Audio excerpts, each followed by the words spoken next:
Hello, everyone. It is Wednesday, the 20th of September, 2023, and I have several topics that I would love to discuss. It feels like Groundhog Day. Oh my goodness! But there are some points that I missed from my last few videos just regarding um, things that are just going on, like even as we speak, literally. So the March for Freedom is going on now. It's Canada wide, and I've discussed that there are counter protesters that have been organizing, like even part of unions and other extremist groups like Antifa. And by the way, I condemn people that are extremists in any organization or group or community, and so I just want to be fairly obvious on that because I'm not like it's not even about politics. I have voted for 3 different political parties in my freaking life. I keep on saying this to people, and it's about like holding individuals accountable within their positions if they're especially if they're public servants working within the government in order to facilitate the daily Canadians' lives, like the regular citizens' lives, um, because they're doing their own thing, right? They're either like raising families or they're in other jobs, right? And they were relying on the money that they're paying with their taxes to go into the hands of people that are doing the best with that money, right? And we've seen just with like the economic collapse that we're going through that clearly Chrystia Freeland needed to be fired, shouldn't have even been hired. And it is what it is. But I'm just going to share the coalition for the March for Freedom here. And I have to remember to share the screen.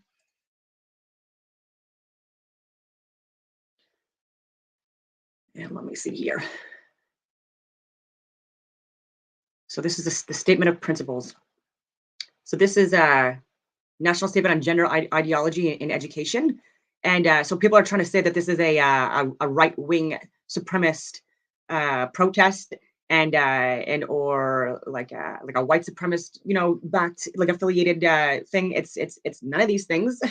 And so here's the statement of principles, and this is the September Declaration. I will read it out, and I didn't do any like vocal warm-ups or anything like that. So like I'm not, anyway, it is what it is. It's not gonna be perfect. This document is intended to be a minimal set of principles that are commonly agreed to by all individuals and organizations participating in the Parents' Rights Coalition of Canada. While the interests of various participants may be broad, the coalition's focus is on the rights and responsibilities of parents and legal guardians with respect to their children and who are below the age of majority. We believe that parents and legal guardians have a responsibility to their children to be faithful stewards of their best interests, and parental rights parental rights are the basis for them to exercise this responsibility.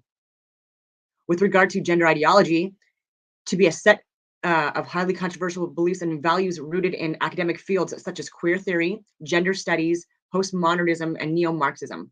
The tenets of gender ideology are unscientific and antithetical to the beliefs and values of most Canadians. And again, this is also something gender identity. It's your sexual expression is essentially what they're trying to do with these pronouns. Like I have a cognitive science. Well, I'm in my 4th year, and it's on hold because even my psycholinguistics teacher in the science department was pushing these like pronouns being like adopted into the education system at Carleton University. And so you can verify this yourself. I'm not making any of this stuff up. And me like even making the point where like it's either like why are even pronouns even necessary if it's causing so much controversy, and how it's not going to be universally adopted in the English language because like root languages, like they need to be simple. Just it needs to be simple, not like overly complicated, and then using terms or words that are already in the English language. There's already descriptions of them and everything like that. And so it's about that point as well. And so why do children need to know about like what you do on your own time or your sexual preferences? Like, because like again, my sister's a teacher, and like I know teachers like as well, and I've taught multiple different courses like at all levels. And it's no one's business, like even with adults, like what my sexuality is or who I'm interested in, if I prefer to have sex with men or women or whatever. It's it shouldn't be like a conversation topic, right? Like especially like with children, like that should not be happening.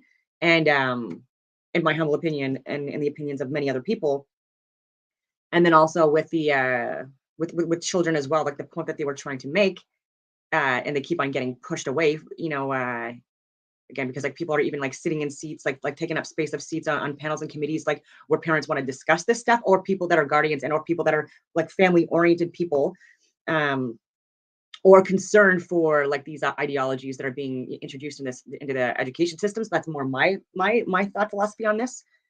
Um, and that like children don't they're under the they don't they're not legally able to drink or drive or smoke cigarettes or have cosmetic surgeries or tattoos, and because they don't have the cognitive wherewithal and abilities to understand like the short-term and long-term ramifications of these life-changing, life-altering um procedures that are being, put on them, and it's they're going to be lifelong patients in the sick care system as well. And if you want your child to be like reliant on hormone treatments and so many other drugs and medications and treatments in order to fit into a like a mainstream narrative that's like that's being pushed on people to collapse our society and not create any like innovations or anything like that. Like we need to take a look at this stuff and and make sure that people like it's not people are safeguarded from this stuff, right?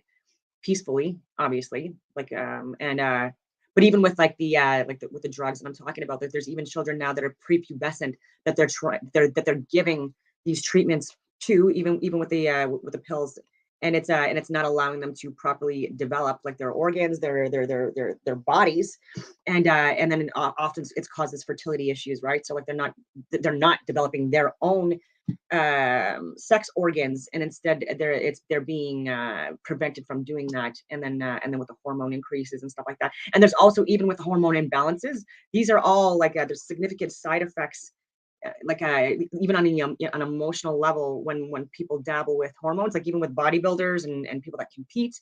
And I've been in that industry for many years as well, even when semi-pro, and then yeah, and hormones can really impact people and make them like even anyway. It is what it is, but we need to safeguard children against these permanent procedures that are being implemented on them, and under the guise of it, being, would you rather have an alive daughter, for example, or a dead son. And these are all like people trying to do the extreme, saying, well, oh, if you don't allow your child, if you don't affirm your child's gender identity or expression or whatever you want to call it, then people are trying to say that that is good, like enabling them to be suicidal, right? And this to me is also like frustrating, because people go to like such a far extreme with such short-sightedness, right? And there are people in the trans community that share this information to people like me, because we speak out on this because we want them to have like their stories heard as well. And so there are people that were, even when they were teenagers, they did these life-altering procedures, like even cutting off their penises or their breasts, and then with these hormone treatments that they were not able to fully function their again, that their ovaries and their fallopian tubes and cervix and stuff like that. And then with men with micro penises, like never able to the penis never fully developed, neither did the balls and stuff like that. It was all prevented, and they were not able to reverse that. So people are saying that this is all reversible. Ladies and gentlemen, even in adults, oftentimes there's non reversible damage that can be done, like, and you just need to take a look at this, right? And look at female bodybuilders especially, and then even after they've been off of supplementation or performance enhancing drugs for many years, they still have like the balding, like in heads, some of them, or like additional hair where it shouldn't be, and or enlarged clitorises that get smaller, and even voice changes, like deepening of the voices, and voice cracking, and or losing their freaking voices, and then acne, and then aggression more. There's a lot, right? And anyway, and that's so these are things that we need to factor in as well, right? And oh yeah, sorry. I'm not going to say the point that I want to say. So within the first year of these procedures, there's a lot of supports and stuff like that in like from everyone, because of how it's being projected as being heroic, and that like the ultimate sacrifice. Like, even though like it's like to me, it's unfortunate that it's being projected this way. It's just so harmful. Which is why today is the March of Freedom Day. And it's about peace and love and protecting like future generations for Canada, right? And then even if you cause permanent fertility issues in children, they're not able to, again, like we're not allowing for generations to, to further progress. And there's no population. Oh yeah, I keep on stopping the freaking point. Within 5 years, 5 to 7 years after like post surgery, there's a significant increase in suicides in these demographics. And so we need to look at, like, not just within the first year of when people are like do these permanent life altering um procedures, like even with like when they do these like when they try to simulate or replicate like other sex organs, they're actually taking body parts from other places on their body, right? So like they're even cutting like their femur like area, and or like the forearm and stuff like that, to like fold and manipulate into being a penis, and so many other things. And these are also getting infected, and people are becoming, again, long-term patients in hospitals to be treated for, you know, uh, sepsis shock, and again, like these wounds getting infected, or not probably taken care. Like there's just a lot to it, right? And then with like with the treatment prescriptions, medications, and what do you do if there's like a shortage, or you know what I mean? And then yeah, you've got all these factors to consider. And so I don't necessarily think that we're protecting our children, but if we're affirming things that, could possibly be, just like a mainstream narrative that's being pushed for profit from disgusting people. And I don't even know if anyone's like looking at this video yet. Oh yeah, even people that are trying to hide this from parents. It's like hiding kids. Oh no, it's just anyway, I hope there's a huge turnout. I hope it's positive, and I hope that if there are counter protests, that they actually show up, like again, in a peaceful way, and actually try to have conversations with people as to just to get like this information that we're trying to get out, and not come across as like as victims and social justice warriors, like the adults I'm talking about that are going to these counter protests and stuff like that, and trying to prevent us from speaking out on this stuff, and addressing key concerns we have with these new ideologies that are coming out. And it's not even new, and I've shared this before as well, like even on my LinkedIn, but like even in Germany and in Europe, um there's been trans individuals like throughout time, like even in the 30s, like it was well known in, like I said, in Germany, um where they were doing this like surgeries and procedures, and cutting off penises, cutting off like all of that stuff. And yeah, and it was during a time too that they were going through, epidemics, and like a lower quality of life because of so much that was going on. And then ultimately, obviously, there was a war that culminated in the 40s. And but it wasn't uh, something that just immediately happened, just like what's going on with Russia and Ukraine. And um and people are being deceived about that as well. So I'm actually going to stop sharing this screen, and want to get some other stuff first before I got into stuff on Ukraine, now that I'm talking about it, because a lot of people are not getting actual real time accurate information on the ground or in Canada. And these are stuff like even me talking about Snake Island, people being alive and well, and this being like a lie, and that the Ukrainian spokes representative for the war, like she was fired because of lies that led to like further like exacerbating like counterattacks and stuff like that on innocent civilians in Russia, by the way. I'm not talking about like they so like and even with what went on with Poland, the Polish farmers dying. This was Ukrainian air defense. Clearly, even with the debris, it was proven fact, and they try to blame it on Russia as well. And we're calling for articles to be pushed ahead to put NATO in a war.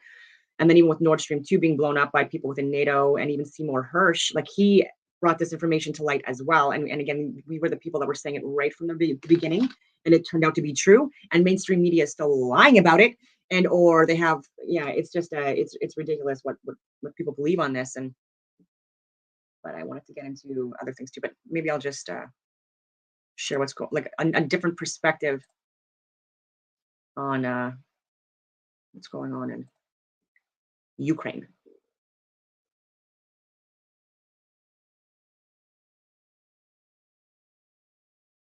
And this should be way more concerning to people than it is. And here's like the YouTube censorship as well, right? So I understand and wish to proceed.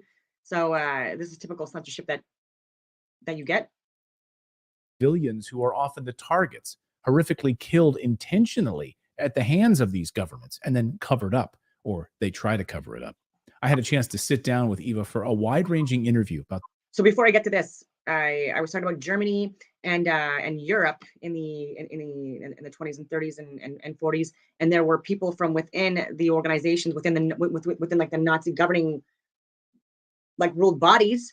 And by the way, I keep saying this too, but Europe was largely socialist, and even Adolf Hitler was a socialist that won power under a minority socialist government, and then he aligned with the right party and got the majority under that, and then still right like most of the atrocities that were committed in Europe happened in other friggin' countries that were socialist communist countries, and people sat by and allowed people to get mass executed and or supported and enabled it by building the concentration camps and the gas chambers and providing the actual friggin' chemicals, toxins that killed people, like driving people to these areas, picking and choosing who would go, like all of this friggin' disgusting stuff that was going all over friggin' Europe.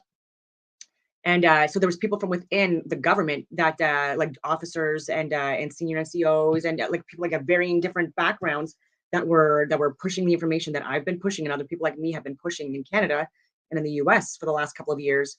And these people were arrested.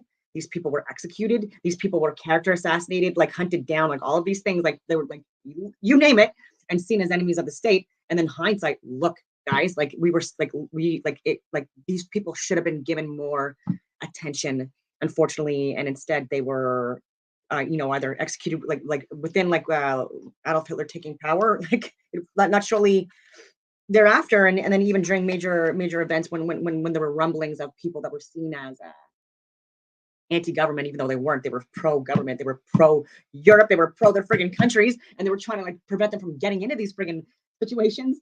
And so like it's not unlike what's happening now. I just want to say that. And so I'm definitely not anti-government. I like for over 20 years of my life, I've served, in varying capacities within governing bodies at the highest friggin' levels included. And because I'm sharing facts that people are actually refusing to look at, because it doesn't go against their narrative, and even me saying things that go against Ukraine, I'm being seen as a pro-Russian propagandist by people when I'm saying I don't agree with either side for what's going on, and I don't think that Putin is not innocent in a lot of stuff that he's done either, and I also do believe that there have been strong ties that connect him to the murder of people that were trying to prevent further escalations and war and stuff like that, and like even his own friggin' like special forces, like some that was his friend for decades, you know what I mean, and a suspicious aircraft death just recently as well, and these are things that people like me, when we speak on this stuff, these are the risks that we have to take, because unfortunately it's the right thing to do. and it is what it is. But anyway, so this is like just like another side with what's going on in Ukraine. About the war in Ukraine, Western journalism, and so much more. Here is that interview. Today, we're joined by Eva Bartlett. She is a Canadian independent journalist who spent years on the ground covering conflict zones in the Middle East, especially in Syria, Palestine, where she lived for nearly 4 years. Eva is a recipient of the 2017 International Journalism Award for International Reporting. She's been covering the war in Ukraine, and today she joins us from Ukraine. Eva, welcome to the show. Thank you very much. Why did you decide to go to Ukraine? Well, to be clear, I'm actually in the Donetsk People's Republic, one of two autonomous republics formerly in eastern Ukraine. And I came back here to Donetsk because I had come here in 2019, and I had gone to areas north of Donetsk, north of a city called Gorlovka, which were on a daily basis and still continue to be on a daily and nightly basis being shelled by Ukrainian forces. In violation, by the way, of the Minsk Accords of, I think it was 2015. Ukraine has been using prohibited heavy weapons and shelling residential areas, literally terrorizing the civilians living there, driving them out of those villages. And not only that, but they've been, the Ukrainian forces have been bombing the cities themselves, including Donetsk, where I am now. So I came back. And this is another fact. Ukrainian air defense and other organizations in the military have been bombing like a Ukrainian infrastructure, and they've actually also bombed like their own civilians, and I was also part of like the assistance with like doing medical evac and stuff like that within in and around the neighboring regions of Ukraine, and discussed details and information with people that were in Ukraine before they left because of the escalations and the tensions getting increased, and I was giving like intelligence on all of this stuff to people that were literally not even looking at it, and oh, it's just so frustrating. And but again, like the right thing to do is to still assist and enable people to get out of volatile situations in as safe a manner as possible. But because of my vaccination status, I wasn't able to go on the flights. And I'm like, these are private, like this is not even like a commercial air flight. And I literally tested, and I don't have COVID. And then I was even sharing that the side like the original trials, that they were debunked, and that there was no placebo group, and that even within the trials, like I was saying, 4.6% of people contracted COVID through the inoculations, and that there was like no third party testing done in a lot of the places. And then even with the myocarditis and fatalities from other illnesses, like this was brought to light, and I'm going to share that information because I've given I've had access to, because of my job, this information, and knowing where to look and get off uncensored browsers, and that's how I got this information. Back here because this is a very much underreported issue. It's to my knowledge, it's not getting any reporting in mainstream media at all. And if there is any reference to these republics, it's usually in a. Actually, because I go on all these freaking tangents, maybe I will stop sharing about Ukraine for a sec, and just give those results. I've posted this on LinkedIn, and I've posted this on my Instagram and other sites. And so if anyone, if you still haven't even looked at the original trials, hey, why did that shut down? Sneaky. So if you haven't even looked at the original trials, and you're still coming at me like trying to say that I'm a science denier and that I should get vaccinated, all this stuff, I still get that. And then you need to possibly consider the information that I'm actually sharing and actually take a look at it. So I'm taking a look at. Oh, I had it up. Why is it not up? Let me see here.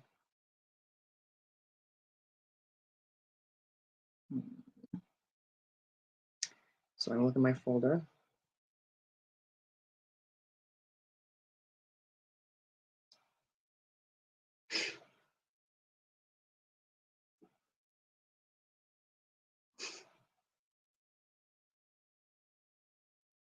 There we go. Okay, I did have these up. Oh yeah, I was on this website, that's why. Sorry guys, bear with me.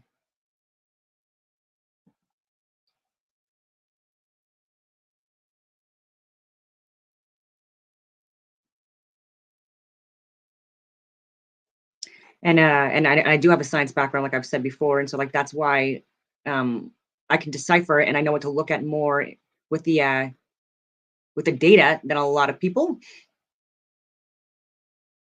And let me see, yeah.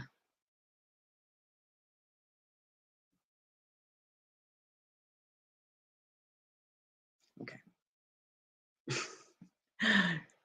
It just takes me a long time because I still gotta get used to this stuff, and there's so much information on my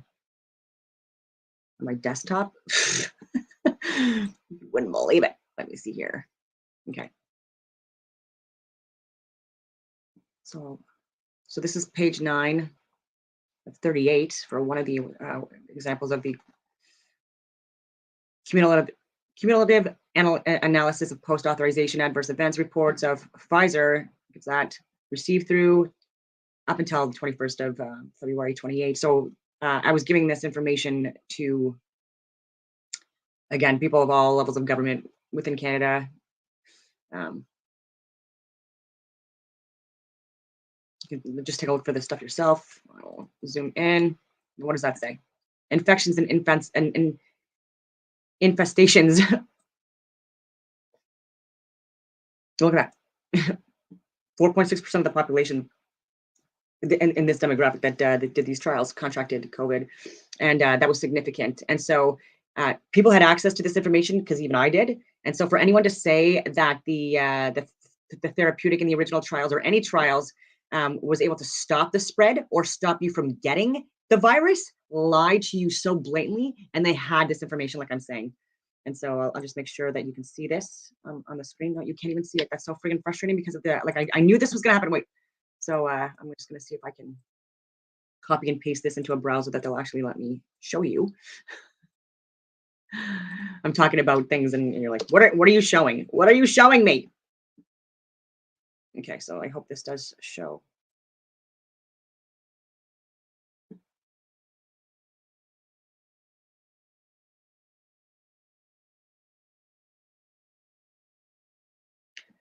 At least I friggin' figured it out, like not after 8 minutes, like one of my other videos. So cumulative analysis of post-authorization adverse events. You can take a look at this yourself. You can upload this yourself, download this yourself. And again, I would recommend going on a VPN, like Proton Plus or something like that, and getting on an upgraded, like uncensored browser and connecting from different countries to get access to information that you're not getting in Canada, ladies and gentlemen. Because even when I give links to people sometimes or to access to data, they're like, I can't open it. And I'm like, well, you're in a high position, so you should be able to open it. And here's how you get around it. And here's how you can open it. And then they're like, oh, maybe I don't have access to all the information I think I do. No, you don't. So like maybe listen to me and others like me, not because we're anything special, but because we're showing this information. COVID-19.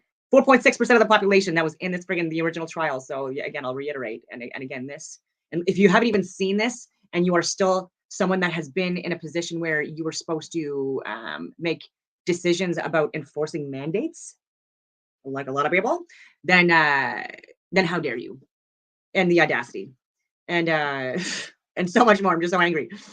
And then here's just more proof that I have to copy and submit into a less secure browser. But again, this is all open source. And the only reason why it is open source now more is because Pfizer got sued. And they wanted to wait 75 years before getting this information released to people, obviously, because it was all after the fact.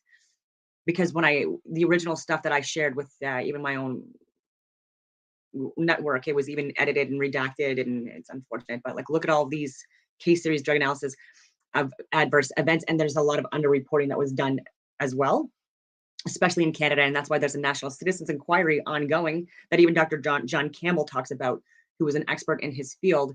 And so take a look at like actual events that had happened in people because of getting COVID shot. And by the way, over 99% survivability rate in individuals, and being compared with the common flu, and or and again, this has like, it's like everyone that it's, I'm going on these tangents, but your health, especially when you get injected with something, it's host dependent on how you respond to it. So like your state of being, and then it's ingredient dependent, right? So like how you respond to an inoculation is what's actually in it, and then how healthy or unhealthy you are already, like in currently. And so if you're someone that you see like the data that like people that had comorbid conditions such as like obesity at the higher levels, not being overweight and stuff like that. But but even then, like if you gained weight during the pandemic and you got vaccinated, like you didn't actually assist, because it was proven that people were contracting COVID even like after getting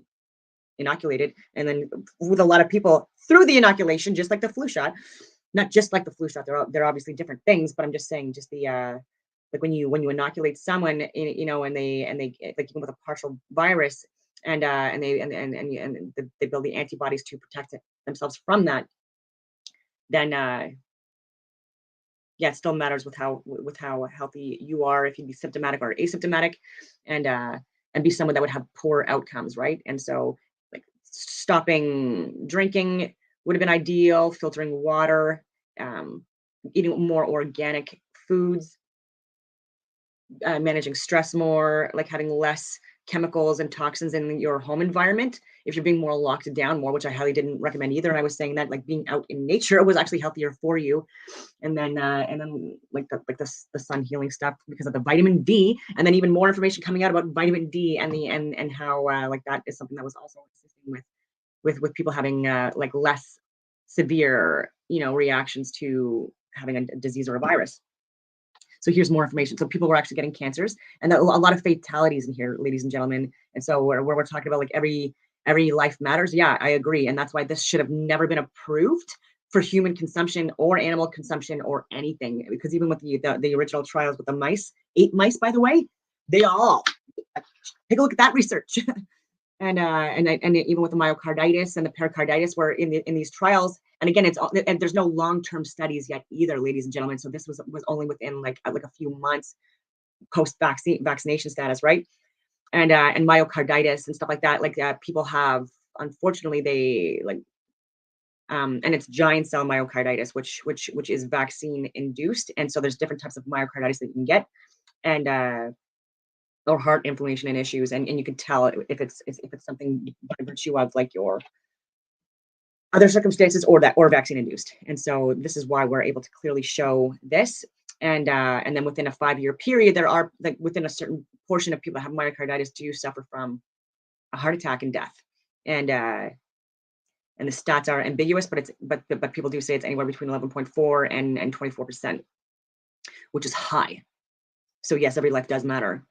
And the pain and suffering a lot of people have gone through too and are still going through, that's not lethal, like chronic conditions, right? Like even like blindness and deafness, and or constant itching, and or like again like fertility issues, micro penises, congenital heart issues, like and then showing even in these trials that I'm looking at right now. Again, these are all the adverse events. Okay, so this should all be, these are what needs to be in those inserts. And if you had a vaccine where there was no inserts, or they were empty or blank, like I've shared before, then this is again like where like all liability is taken. Look at this stuff, like this is not insignificant, right? And so if you're risking getting any of these conditions, like every time you get inoculated for the specific virus, then again, even Dr. John Campbell and many others I know said that they would absolutely not have done it, nor would they have got their children to get this either. Like even teeth disorders and conditions, like hair issues and conditions, like gastric issues, diarrhea, like even excessive diarrhea, where actually people did die from that. Like this is crazy stuff. And then if you go down to sudden death, so and this was again like just like shortly after inoculations, and still this is just up until like 28th of February 2021. And Marco Menentino also had access to this information, our public safety officer, because I emailed him myself, government site, multiple times, even had him in my resume and stuff like that. And still, and then the mayors like Jim Watson and Glenn Gower, all these people that were instead just like arguing with me and people like me and saying that we were wrong and ignorant and science deniers, even though like myself and other people were actually like people that were more, would be more, should have been technically classified more as experts than these people. And I don't even know what his security clearance is. And so, sorry, I just want to get to these are all so, like, again, people need to take a look at this information. And if you didn't have access to this information and don't even know what I'm talking about, and you're pushing mandates still on people in Canada, then again, how dare you?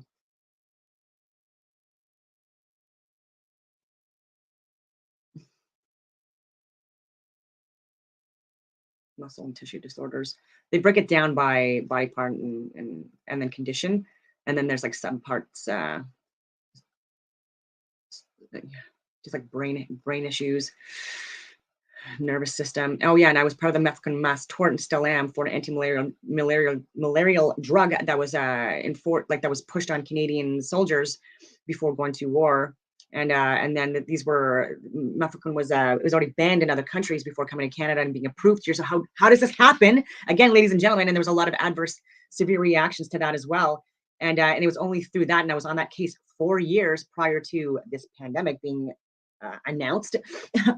Like it wasn't being predicted by people like me because of Cladex and like the John Hopkins tabletop training exercise 201. I've shared all this information with people as well, and these are from their own sites. And yeah. And there's nothing new under the sun. Hallucinations, psychiatric disorders.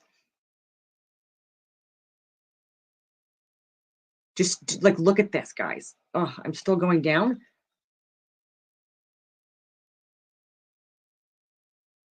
Skin disorders. Like all of these stats that you see here, that's a human being. Okay, that's a human being. And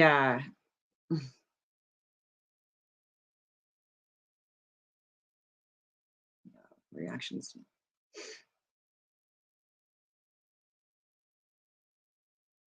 At the end. So yeah. I've shared this on again all my social media platforms and on multiple emails, and so because I think it's important that people have access to this information. So now I'll get back to Ukraine.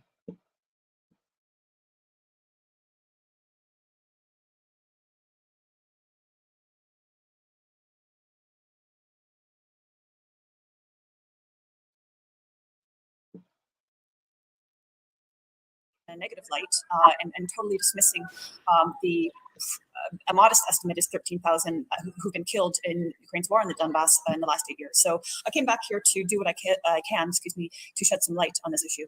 When you say that largely, if it is reported, it's negative reporting or negative coverage, what do you mean by that? What have you seen where you've just shaken your head? So, for example, if the republics are referred to, they're usually called pro-Russian separatist republics. And while that is true, people here are ethnically Russian, so hence they are pro-Russian. It does have a negative connotation in Western media and to a Western audience, where everything to do with Russia has been demonized for years and years. So instead of referring to these people as formerly Ukrainians, formerly part of Ukraine, and instead of actually for example, giving any context as to why they chose to be autonomous, none of that context is given. They're simply dismissed as pro-Russian separatists. So, and it's the same, by the way, with how Western media treated Syria. They either, again, don't report on issues, or they distort the way they report so that the Western audience is not given the information that's needed for them to fully understand. And there are crisis actors that I've shared as well, like even during this war, picking up fake rocks, that are styrofoam and stuff like that, and going in areas that have already been blasted from like previous wars, and it's just so convoluted. Understand what's really happening on the ground here. Thank you for that. And you mentioned sleep deprived. I mean, we can only imagine, from afar, watching a war correspondent and what that looks like and what that entails. Just in the past 24 hours, what has been your experience in this coverage? How much sleep do you get? What are you seeing on a daily basis? Well, no, I don't want to be dramatic. I am in Donetsk. I was in Mariupol on the 24th, 25th, I think it was. I might be wrong about those dates. And I also, hopefully we'll get into this, I was also west of Mariupol, where Western media was claiming there's a mass grave. Now, this was some days ago. The night before last, around, I think it was 11 p.m., I went with 2 other journalists to a district west, it's in Donetsk, but on the west side of Donetsk. This was 3 weeks ago. Was being shelled. It had been shelled, I think, 2 hours prior. It was like 100 grad missiles, according to reports I've seen, were shelling this residential area. I believe one person was killed. By the time we got there, the fires were out, but there was a small, like a mini mart that was destroyed. We went to a residential building behind which a shell had hit a school. We spoke with locals there, and they said, this is normal. This is what we've been enduring for the last 8 years. So that was 2 nights ago. 3 days ago, I think it was, I went to a market area also in the west of Donetsk that was shelled around, I think it was 11:40 in the morning, prime time for when the market would be crowded with people. 5 civilians were killed and over 20 were injured. And this was, again, shelling by Ukrainian forces. So those are the kind of things I've been seeing the last number of days. Unbelievable. So Ukrainian forces doing the shelling. I want to get into some of the distinctions here about who in the Ukrainian forces are doing this. The Azov Battalion is something the Western media did cover prior to this invasion. In fact, the United States Congress covered it and demanded that we stop sending money to the Azov Battalion because they are neo-Nazis, interestingly. Yeah. But now the Western media seems to want to pretend that they do not exist. How big a part do you think they are playing in this conflict? And should Westerners be aware of it, since their tax dollars may be going to arm these individuals? Thank you very much for highlighting that. They're playing a major part. I mean, if people are watching reports coming out of, for example, places like Mariupol, there's Patrick Lancaster on the ground reporting in English language. There's Murad Gazdiev reporting in English for RT. And there's a number of other reports coming out of there from primarily Russian journalists and also Donetsk journalists. They would be aware that the Azov were responsible for point-blank executions of civilians, Mariupol civilians, not just Mariupol, everywhere, but I'm speaking right now about Mariupol. Also of occupying, they've embedded with Ukrainian forces. So together they've occupied residential buildings, again, referring to Mariupol. And so when you see all this footage that Western media is putting out of destruction. Yes, there is destruction in Mariupol, but they're not giving the context as to why. So that context is these Nazis with Ukrainian forces have been occupying these residential buildings, militarizing them, shooting on Russian and DPR forces, and then getting fire back. And that's where you see the destruction. So yeah, Westerners should be alarmed that their tax money is going to fund Nazis, not only Americans, but Canadians as well. I believe Canada has funded Ukrainian forces, and thereby the weapons and the money has also gone to Nazis. I think it's 1 billion. I might be wrong about that number, but it's a huge amount. The West is told that we must support Ukraine and send weapons and money. In fact, Nancy Pelosi making a sudden appearance there to meet with Vladimir Zelensky. And we need to push back against war crimes by Russia. That is the narrative that's playing out in the United States. I will ask you flat out, are you witnessing war crimes by Russians? This is something we've heard, again, the Mariupol story, but in general, have you seen war crimes committed by Russian soldiers? Well, I have not, but I will also be very clear. I am in the Donetsk People's Republic. I'm not in Ukraine, so I cannot witness what is happening there. But now I would reference Scott Ritter, who was a former U.S. Army. He might have been Marine. I might be wrong about that. Yes, he's a Marine, yeah. Yeah, and he and other analysts have been emphasizing actually Russia's strategy in their what they call a military operation to denazify Ukraine. They've been emphasizing it's actually been I don't want to use the word moderate. What's the word I want to use? Anyway, they've been saying like it's strategic. It hasn't been what we saw America do in Iraq, just flat out demolition of everything and killing of massive amounts of civilians and demolishing of the infrastructure. It's been strategic on military targets, and it's been slow in the sense, not slow. I mean, I don't want to say that wrong, but it hasn't been like if Russia wanted to, they could have done a whole lot of destruction in Ukraine. But well, I've heard it said, and maybe you can strategically. And also another point is, and I'm not a military expert or an analyst, so I don't want to mislead people, but from what I've heard and what I've been reading and watching, they've been using a technique where they don't fully surround an area, but they surround it enough to prevent the flow of weapons and etc. to force the Ukrainian military and the Nazis with them out of these areas. And that's quite different than just completely destroying a city like, for example, America did in Syria when they destroyed Raqqa. Completely destroyed, killed maybe thousands of civilians. That's not what Russia is doing. So in fairness, I'll have to ask you then flat out, are you witnessing war crimes committed by Ukrainian forces? Yes, I am. I mean, I won't say that I was a direct witness to the moment that it happened, but again, as I mentioned, 3 days ago, I think it was, I went to this market area that was hit by Ukrainian fired grad missiles, again, killing 5 civilians in the prime of the day when, when most people would be at the market. While I was there taking photos and video footage, I met a man who's like with a safety council or committee or something with the market. And he was saying, this has been happening every day and Ukrainians know that they're firing at a market. There's no military target here. And I looked around and it was indeed a large market surrounded by residential buildings, no military target. And it was not the first time it has been targeted. So that is a war crime. Deliberately targeting a crowded public area is a war crime, and that's what Ukraine has been doing for 8 years. And all these people talking about Russia's war have been ignoring the fact that Ukraine has been warring upon the Donbas republics for 8 years. Right. Yes, that is something that's being ignored. Patrick Lancaster has also arrived on the scene in moments where shelling has occurred in broad daylight, in the middle of civilian areas, no military targets, no military equipment. So I keep on talking about the video. Even in Ukraine, what happened in 2015, that was staged and planned internally, and that's already public known knowledge, which is why a lot of people are against us giving money to Ukraine right now because of what's been going on with neo-Nazis and the Azov battalions, with crimes that they've committed, even with rape allegations that were made against Russia, actually, in fact, being Ukrainian soldiers, and which is why that spokesperson was fired. And because obviously that stuff makes people so angry, right? And people really need to look at and watch and pay attention to the information that they're getting and who they're getting it from. And yeah, there really no strategic advantage from what I can gather from. And there's money laundering going on. No, in fact, March 14th, I believe it was, maybe 3 blocks from where I currently am, so in the center of Donetsk, Ukraine fired a Hategate missile, and it had cluster munitions, and it killed 21 people and injured nearly 40, and so again, firing in I think it was around noon. I might be wrong about the time, but anyway, the point being, firing on the city in the heart of the city during daytime, knowing it would kill many civilians. That's another war crime. That's not the first time. When I came here in 2019, I went to even with the Afghanistan pullout. I was not on the ground yet again because I was not vaccinated, and again, these are things I can corroborate because of the companies I've been working in and around, and they were going to these places, and so even with that, there was just a lot of lies the big one obviously being with the drone strike, where even Biden and other people were saying that this was against terrorists. It was not. It was against civilians, even children. And it's not information that I want to share with people. But when everyone in the friggin' media and our own government leaders that impact international politics and geopolitics and stuff like that, when they're lying, I have no choice but to be like especially when it's going to cause more harm and suffering. So like, there's no choice but to honor the victims, obviously, and then shed light to the actual reality. And I know people even with what was going on with Ukraine that have died, right? Like even veteran Patricia's, and I've said this before, but I'll stop sharing this. But even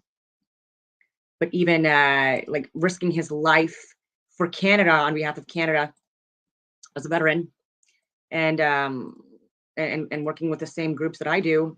It's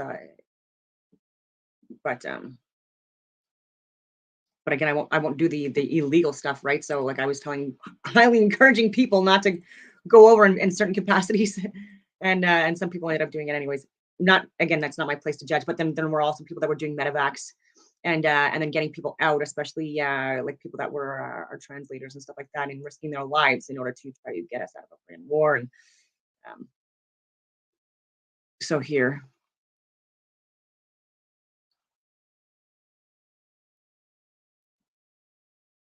Okay, so that one you need to sign up for. I'm not going to do it. That was just like last year. Family, military friends of Joseph Hildebrand worked for weeks to get an escort for his remains. So because he died overseas, being of assistance to Ukrainian people. Sorry.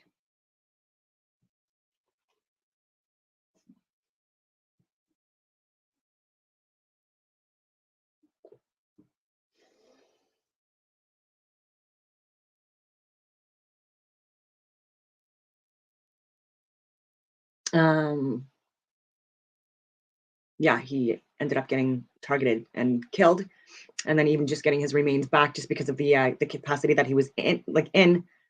There was issues with that, so we were trying to get like money together to get him back on Canadian soil. Anyway, sorry.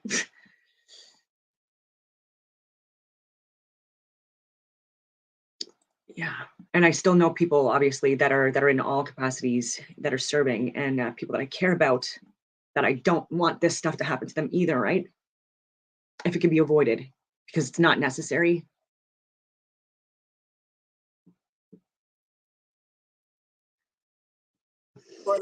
That city, north of Donetsk, was heavily hit in, I believe it was 2014 or 2016, heavily hit, and like many civilians killed, many children killed, and there's no military objective. It's completely, it's terrorizing the population. And actually, the interesting thing, like when I talked with people, and I don't want to say that this is every single person here, but the people that I did speak with, both civilian and also in the DPR military, they said, initially, we didn't necessarily need autonomy. We didn't want what was happening in Kiev and the massacre in Odessa to come to us. They were aware of the Nazis in Ukraine and what they were capable of, but also they're ethnic Russians. They wanted to be able to speak their language, and they also didn't want what Kiev has been doing, the rewriting of history, wherein Nazis are now glorified and the Soviet army that liberated these areas from Nazis are now vilified. They didn't obviously want that because, this is their history, and that's what Ukraine has been doing. So they said, like, initially we just wanted to be away from that, and then because of that crime of not wanting to be a part of what Kiev was doing, the Kiev regime started shelling them, and has been for 8 years. You have been writing about, you've been showing Ukrainians that welcome a Russian presence once they arrive. Can you explain that side of the story to our audience? Yeah. Basically, if you're a Ukrainian citizen and you don't agree with the government, you can be imprisoned, you can be assassinated, you can be tortured. If you're a journalist, particularly, and there are a long list of journalists that have been imprisoned, tortured, and assassinated by the Ukrainian secret services or intelligence services, whatever, or by the Nazis themselves. So if you're somebody who is critical of what the Zelensky government is doing, and you speak out about it, then you risk being killed. So there's that aspect of living, under that rule all the time, and that the terror of thinking any moment you could be killed by the government or by the Nazis. But also there's a great deal of corruption. Okay, every country has corruption, but the Russian forces, contrary to how the Western media is portraying them, when they come, they're delivering humanitarian aid, and they're if there's destruction, they're helping to rehabilitate the area. So what I saw, for example, I came with a media delegation here end of March 24th, I think. And we were here for 2 days, and we went to an area that had been liberated by DPR and Russian forces a couple of weeks prior at Volnovakha. There was a lot of destruction, but Russians were handing out the humanitarian aid, and slowly but surely life was returning to that area.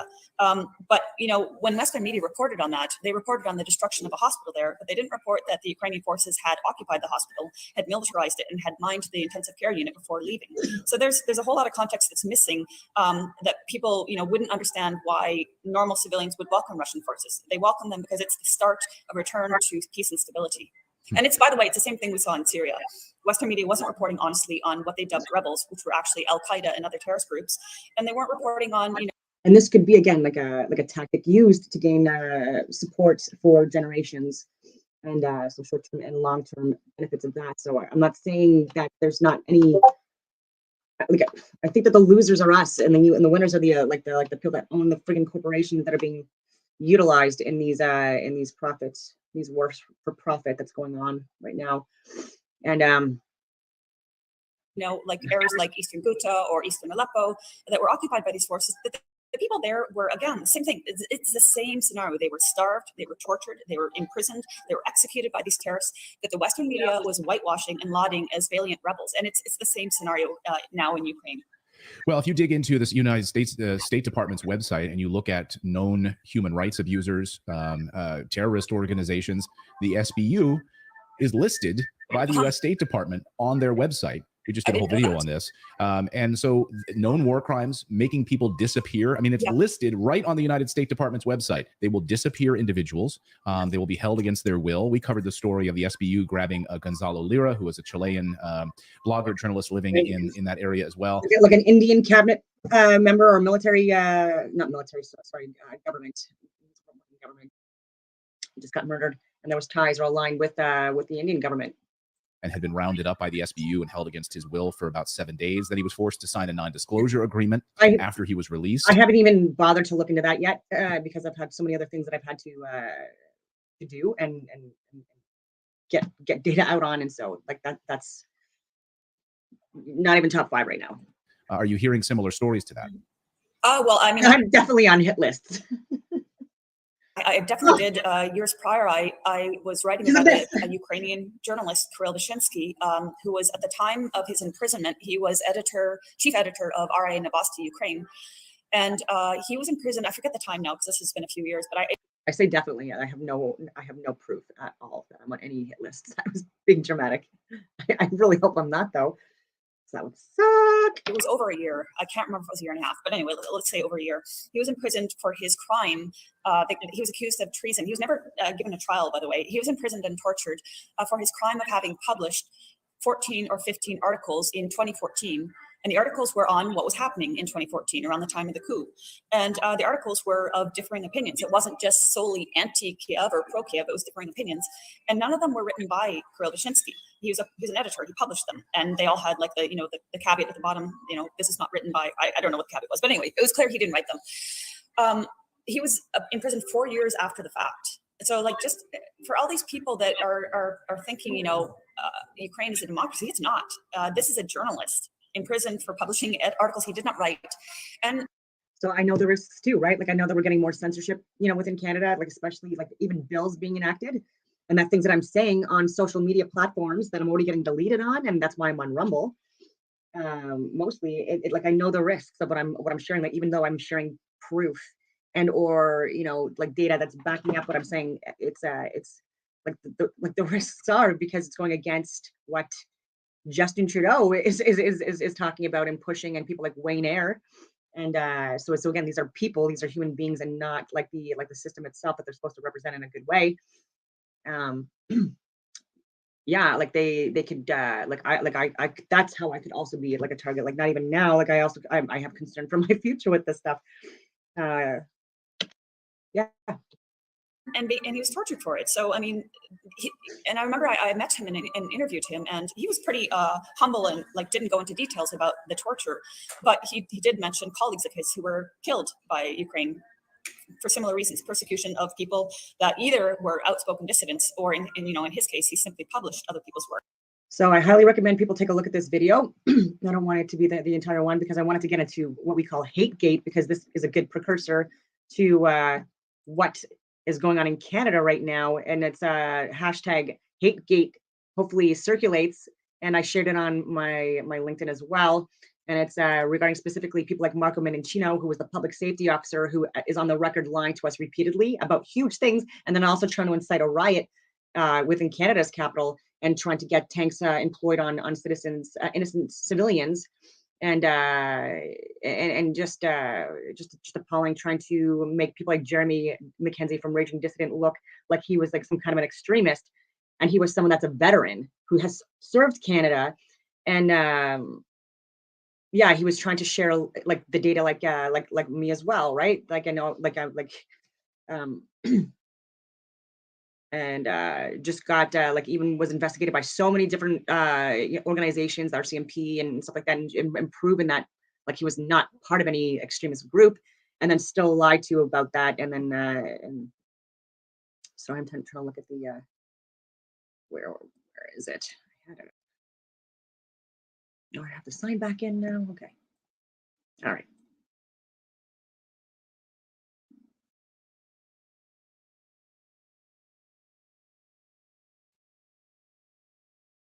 I'm just going on my LinkedIn. Round 3 from my LinkedIn. Yeah. And that's where I also share an apparent, and I don't like to divide people on politics, but like a Democrat vice chairwoman in Minneapolis, like I believe that she lied about being attacked by people because like the blood is clearly fake, and I share that. And it's unfortunate that people just don't look at everything that they're doing, right? Like don't just read.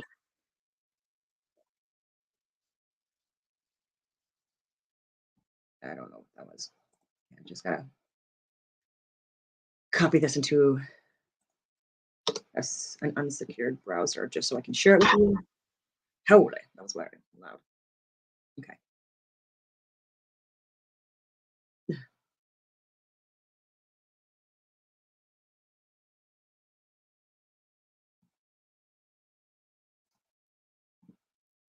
Okay, so it's True North. This is another independent journalist organization company in Canada, and the title is "The Biggest Scandal That You've Never Heard Of," and it was published, as you can see here, 1 day ago.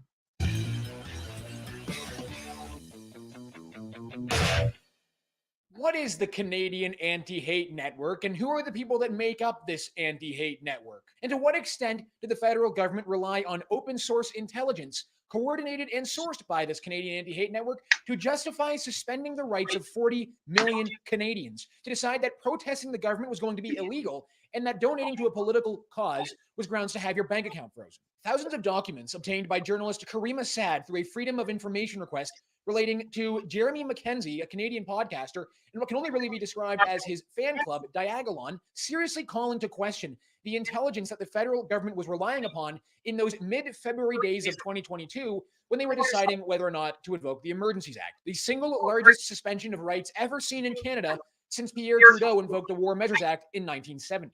They're calling it Hategate, and the journalists who wrote this story believe that the federal government's reliance on this Canadian anti-hate network open source intelligence and legacy media's reporting of that intelligence amounts to an embarrassing intelligence failure. And whatever you think of the people involved in the story or the journalists who wrote the story, this is undeniably a story worth telling, not least because the legacy media has refused to touch it. And you'll soon see why. Drop a like in the video, help us out by subscribing to the True North YouTube channel. And the comment question for the episode is this: is Hategate the single worst intelligence failure in Canadian history? Let me know in the comments, and let's get into it. If you've followed Canadian politics for the last 2.5 years, you know about a group called Diagolon. That's because legacy media journalists, the ones that Justin Trudeau likes to shovel cash to, have routinely wrote about Diagolon, citing experts from Canadian anti-hate network sources who claim Diagolon are an ideologically motivated violent extremist organization, a dangerous group Sometimes I even like to use the word accelerationist to describe Diagolon. But what even is Diagolon anyways? Even calling it a group, based on what we know now from Kareem Assad's reporting, seems ridiculous. It seems to be more of a fan club for Jeremy Mackenzie. Diagolon, however, does have an identifiable symbol, a flag, a black flag with a white diagonal line across it, representing a... These are not my words.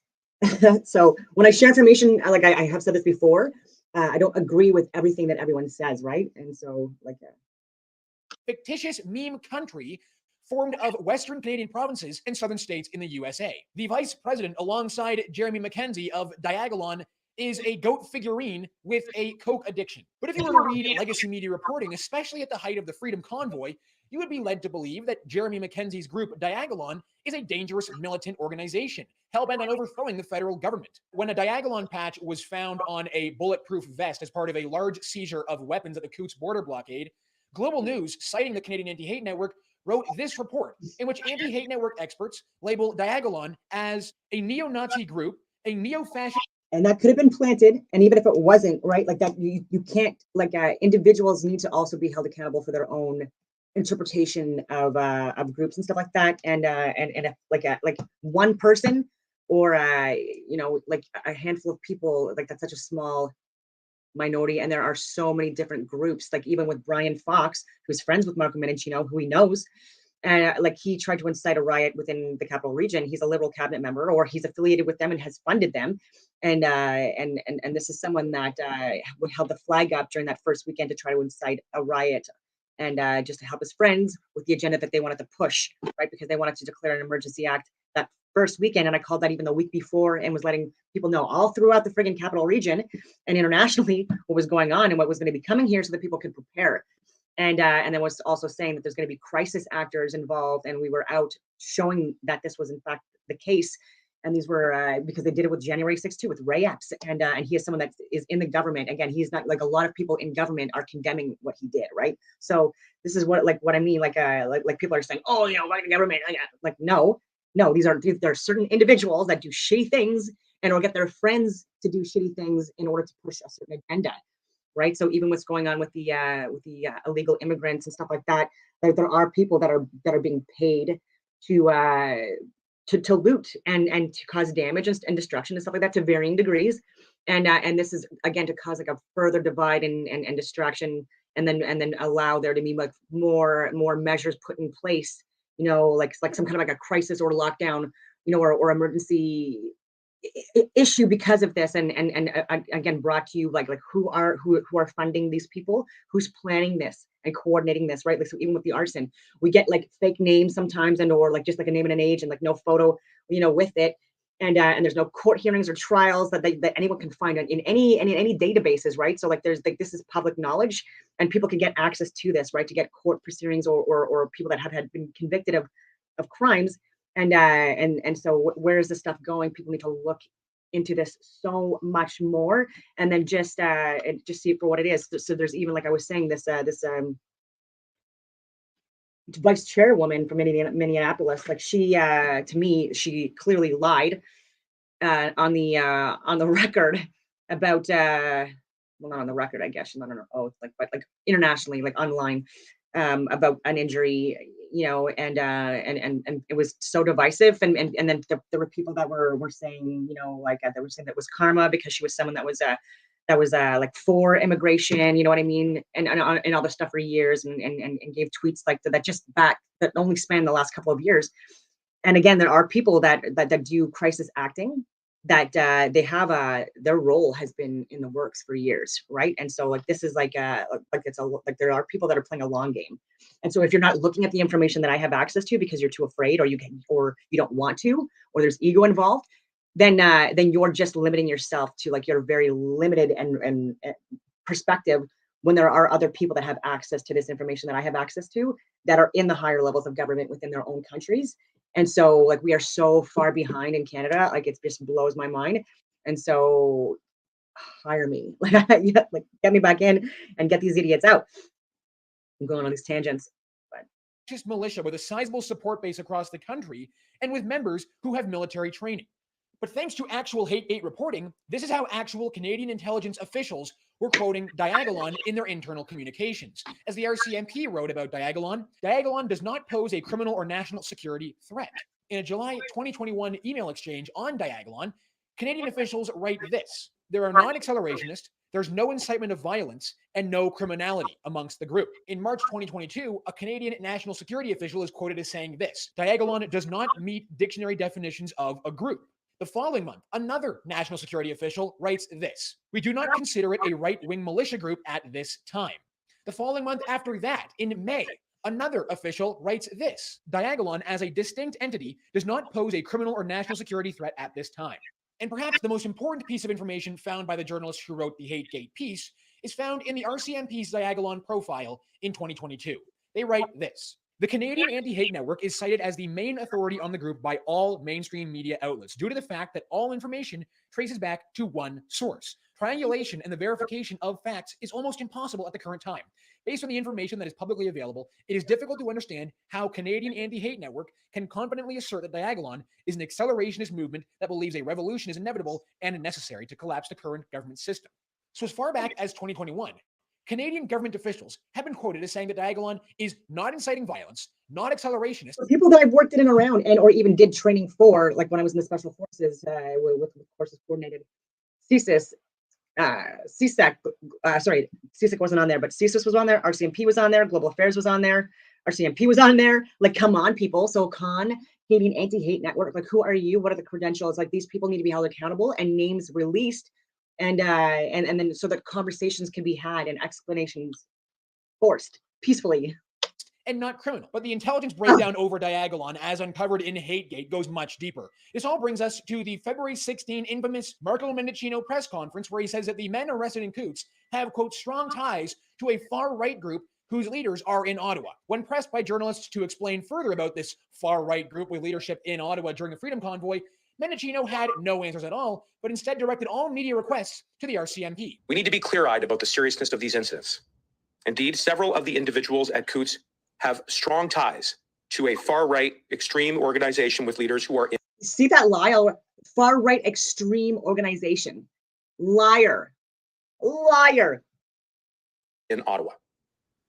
We're talking about a group. And Marco, I've already shared this before, but I have your friend Brian Fox on camera walking up parliamentary stairs with a couple of people from, unfortunately, law enforcement of varying degrees, like even RCMP. And like, again, these are individuals. It doesn't represent the whole friggin' organization and institution, because there's a lot of amazing people even within the RCMP that I know personally that know about this, they're aware of this, and they condemn this even publicly, and they're not getting out. It's not getting out there because we're getting censored. And this is why we're getting censored, because these people are still in charge, right? Like, these individuals are still making the decisions and refusing to look at actual data. Group that is organized, agile, knowledgeable, and driven by an extremist ideology where might makes right. And this is completely contrary to our democratic values. Uncovered in Hategate, might makes right. No, everyone was saying peaceful. That a string of emails from government officials trying to figure out how to respond to this request, given that, of course, the federal government had no information about a far-right group whose leadership was in Ottawa. Eventually, one government official decides that a global news article about the Coutts blockade and Diagolon, the same one that I sourced at the beginning of the show, quoting Diagolon as a neo-Nazi group and a neo-fascist militia, would be enough to provide government officials with the information required to assist other media requests. That global news article conveniently sources one expert. That expert is from the Canadian Anti-Hate Network. 2 days before all of that, the federal government invoked the Emergencies Act on the Freedom Convoy. And before Justin Trudeau invoked the Emergencies Act that afternoon, Trudeau's national security advisor demanded a briefing on ideologically motivated violent extremist groups involved in the protest. An RCMP official is tasked with compiling a full intelligence briefing within 15 minutes to provide to Trudeau's national security advisor before the invocation of the Emergencies Act. 15 minutes. As the journalists who wrote the Hategate report accurately, in my opinion, state, the pressure to expedite such a significant assessment, one intended to inform senior government decision-making, is counterproductive. It virtually guarantees there is no time to review updates or fact-check new information.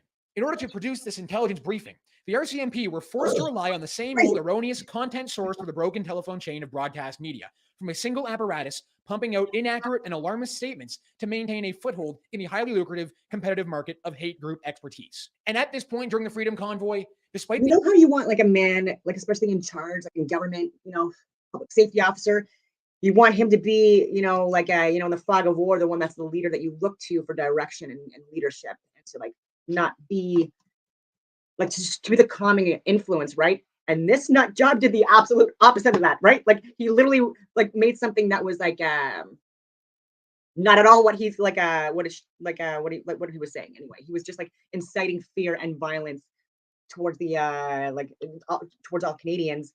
And the irony is like it was him that was like like causing the mass chaos and panic and trying to get this to be bigger than what it was. And luckily people like me are aware of the roles and the scripts and stuff like that, and we're calling it out because I've also worked with role players for varying like levels of government for training only, and I would never dare, because I've used journalists as well, we would never dare share this information publicly because we like because it's training, right? And there's no duping people like when doing this stuff either. And yeah, so I just can't believe it's still happening and people are still falling for it. the RCMP and the government not having the actual intelligence to back Not the regular average everyday citizens. I'm talking about like people even within cabinet or people working in government at the highest levels that have no idea. up these statements, federal politicians and the media, using anti-hate network sources, have run with the line that this group is a dangerous, violent, extremist organization running the Freedom Convoy. Canada's now Attorney General, Arif Virani, during the Freedom Convoy, said in the House of Commons that Diagolon was a far-right group actively involved with arming themselves and carrying ammunition and body. Yeah, so Arif Virani, like this guy should be investigated for trying to incite violence. At a national level, oh my God, armor to blockade the border. When far-right elements, including a group called Diagolon, is actively involved with arming themselves, carrying ammunition and body armor to blockade the border at Coutts, and that results in 4 arrests for conspiracy to commit murder. And the investigations are ongoing as to whether that group has links to groups raising swastikas and Confederate flags here in Ottawa. So the swastikas and Confederate flags, again, that's their friend, Brian Fox. Blockade in Ottawa continues. I think we do. And if you were watching the Emergency Act hearings that Jeremy was actually part of as a like from jail at that time, it was even shown there, and Marco didn't even answer the question on if he even knew this guy or not. And so Brendan Miller, I believe his name, the lawyer, during that trial, I highly recommend and encourage people to take a look at those actual court proceedings and actually, and there was a lot of lying on the record and or misleading stuff, absolutely, but key information was still shared. That was important and pertinent to prove that the Emergency Act should not have been initiated. That there were people from within government that should have been trying to listen to this information that we're actually trying to make big international events or national events, just like with January 6th. And again, I've shared this stuff before in my previous videos, but that's also something that was staged and planned for weeks. And then people that are in jail, these are people that were peacefully getting even escorted through the Capitol building and parade at the end, and escorted by law enforcement that were even looking at opening doors and unlocking doors. But anyway, and people like Ray Epps that were literally inciting violence. Do have an ongoing threat that needs to be resolved. Liberal MP Ryan Turnbull also said the same thing, but this time described Diagolon as a political and ideological extremist group willing to use lethal force to carry out their agenda. These individuals who are part of an extremist group called Diagolon have a political and ideological. And they were saying all of this again around that time, so I was getting so stressed out. So I'm like, oh my God, what if people believe this? You know what I mean? And this is because even with the crisis actors that were at the war monuments and stuff like that, of course, that's gonna make people stressed out and elicit emotional responses. And they were lying about the homeless people and that they were taking from them and stuff like that. And during the streets when they were cleaning the streets and giving a lot of food to the homeless. And again, I was working at the Ottawa Mission at the time, even then, as a facilitator through Discovery University, and I talked to the director on a literal regular basis. And so we were both aware. And sharing this information that what CBC and these people were doing, it was all lies, and media and actors being utilized to make this look so much work. It was just so mind blowing, and then so much even with traffic cams and stuff like that being jammed and shut off, and it was because they did not want people to see that this was in fact peaceful. And I was talking with all levels of government, and everyone wanted this to be and there to be communication always, like even with block parties and stuff like that, like and trying to manage things and make it again peaceful, and where there was access routes for service vehicles and stuff like that, and then again just trying to prevent this from being like a bigger event, because that's exactly what these guys wanted it to be. And even with text messages with Marco and Mendocino talking about employing tanks, and me talking to my friends that are still serving in various capacities that were like literally like staged and prepped, you know what I mean, to respond if they needed to, like varying capacities. And I think that if people like me didn't give this information to them prior to, like even like again like days leading up to and a week leading up to and then during, then they would have possibly reacted in a way that would be drastically different, because of again getting their information from these pricks, these liars, right? So like these men in like, positions of power and authority, like are the ones that were literally trying to do this, and people like me were the ones that were getting like oh my God. Motivation, and we're willing to use lethal force to carry out their agenda. During the Freedom Convoy, Anti-Hate Network chairman Bernie Farber said that he had found an anti-Semitic flyer in Ottawa during the protest. In reality, that flyer was nowhere near Ottawa, and it was from a protest in Florida, where Bernie Farber had carelessly attributed it to being in Ottawa. Of course, Legacy Media also ran with that story. On Anti-Hate Network's advisory board sits a woman named Barbara Perry. Barbara Perry is a professor at the Ontario Tech University's Center on Hate, Bias, and Extremism. This Ontario Tech University Bias, Hate, and Extremism Center produced a list of 300 active far-right organizations in Canada. This list of 300 far-right organizations has been cited by the Liberal government to justify new anti-hate legislation. Despite attempts from True North to get access to the list of 300 organizations used by the government, the Ontario Tech University is hiding behind exemptions to the Freedom of Information request to not provide us with the information. And one of the founding board members of the Canadian Anti-Hate Network, Amira El-Gawabi, was recently appointed by Justin Trudeau to be Canada's first special representative on combating Islamophobia. Oh, and if that wasn't enough, last year, in June, the Canadian government teamed up with the Anti-Hate Network to release what it calls an anti- And this Trudeau cabinet is like it's full of like a lot of long-term friends. hate toolkit for schools. The government has labeled this toolkit Confronting and Preventing Hate in Canadian Schools. And this project is being funded by the Government of Canada's Anti-Racism Action Program. And up until March of 2022, the Canadian Anti-Hate Network was being paid with our tax money as part of what the government calls an Anti-Racism Action Program. They were receiving grants to write hit pieces on people the government deems to be political opposition. To say that the Canadian Anti-Hate Network doesn't have tremendous influence over the federal government would be ridiculous. Not only does this organization receive funding and grants with our tax money to achieve anti-hate and anti-racism outcomes, which are of course ideological and political in nature, but even officials within the Anti-Hate Network end up working for the government and being given big government positions like Amira El-Gawabi. At the heart of Hategate is a question as to whether or not the intelligence apparatus in this country has been ideologically captured, or if they're just incredibly incompetent. Are Canadian intelligence officers just lazy and incompetent, or are they driven by ideological motivation? The Anti-Hate Network, which is funded with our money, is an activist organization, a blog which labels any conservative organization that opposes the Prime Minister and the stated aims of the federal government as far right and dangerous. Nobody should be taking the Anti-Hate Network seriously. And the fact that the federal government... So I'll stop sharing that because yeah, they should be fired and investigated. And oh my goodness, just like a lot of that information. Again, it's out there, open source if you know how to get it. And because right now our mainstream media and the people that they're working with in Ottawa here, it's just this is not, well, no, actually throughout Canada, it's not it. Because even with no, I don't want to get my freaking YouTube strikes again. I had to fight it again. I got another video that was gonna get deleted, my last one, and I peeled it again, and luckily it was put back up, because I asked what part of these videos are you deeming to be misinformation or whatever you want to call it, and if you're not able to, like, then it's only fair that you put the video back up. And I do often cite my references in most of my videos, and there's a lot of them, and the reason why I'm very redundant with the references I'm citing is because these are like very important, obviously, right? So like it may not be new to people that have seen them like multiple times already, but there are people that have still not seen this information, and this is like the top priority information that I believe needs to be seen. And so I do have a meeting coming up at 11, and so I will leave it here. And I have other points that I was going to bring up before today, but I will leave it at that. And I hope that everyone has a wonderful day.